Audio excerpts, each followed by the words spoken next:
Sinram. Crack na nga, oh.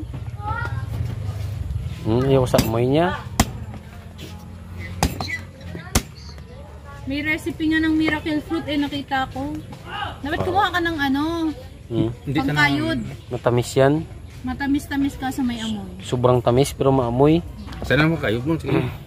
Sige lang. I-video mo rin yung pangkayod mo ng Stop. Kasi yung amoy. Ang amoy niya ba? Dikit.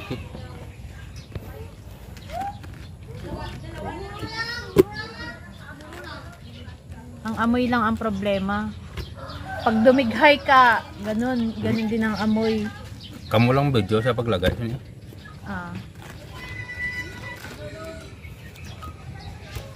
Parang sarap kainin, no? Kaon na ganin apon. Di, baho.